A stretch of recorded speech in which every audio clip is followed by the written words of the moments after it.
There's a very old saying in geopolitics: you can be an empire, or you can be a debtor, but you cannot be both. For 80 years, the United States defied this rule. They printed the money, and the world accepted it. They sanctioned their enemies, and the world obeyed. They were the masters of the universe, but this week, the master had to go begging. In Caracas, the United States is doing the unthinkable.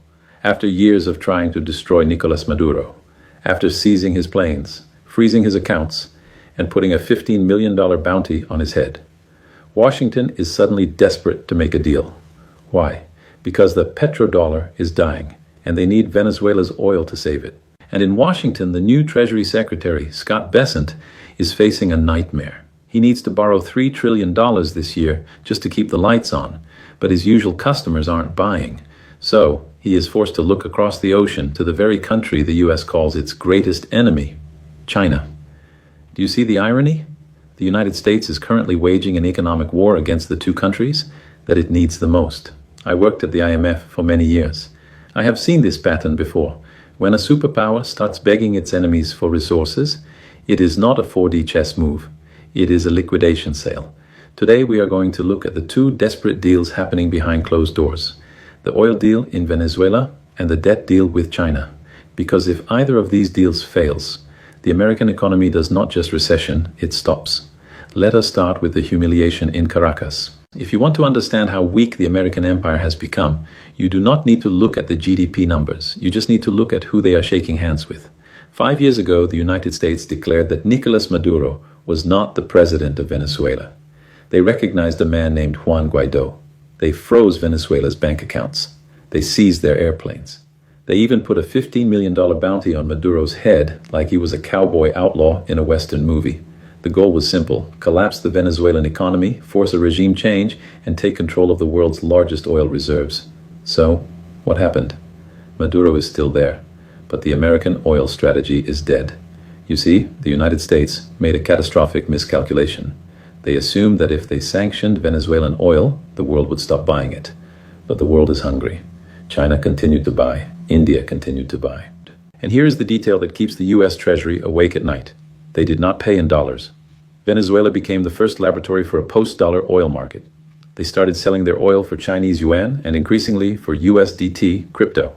By sanctioning them, the US forced Venezuela to build a financial immune system. They proved to the world that you can sell oil without Washington's permission. And now the tables have turned.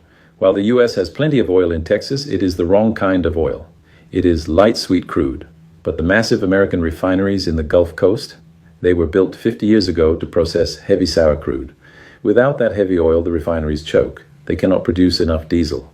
And if diesel runs out, the American supply chain stops. So we see the unthinkable. American diplomats are quietly going back to Caracas. They are issuing waivers to companies like Chevron to pump oil in Venezuela again. They are offering debt relief. They are essentially begging the man they tried to overthrow to please turn the pumps back on. This is not diplomacy, this is surrender. It proves that when push comes to shove, the United States needs the Global South's resources more than the Global South needs the United States' permission. But if the situation in Venezuela is embarrassing, the situation in Washington is absolutely terrifying. While the diplomats are begging for oil, the Treasury is begging for cash. This is where the new Treasury Secretary, Scott Bessent, finds himself in a trap. The American public thinks the Treasury Secretary's job is to manage the economy. It is not. His job is to be a salesman. Every single year, the US government spends trillions more than it taxes. To fill that giant hole, they have to sell paper, US Treasury bonds. For decades, this was the easiest job in the world. The entire planet lined up to buy American debt because it was considered risk-free. But this year, the math has broken.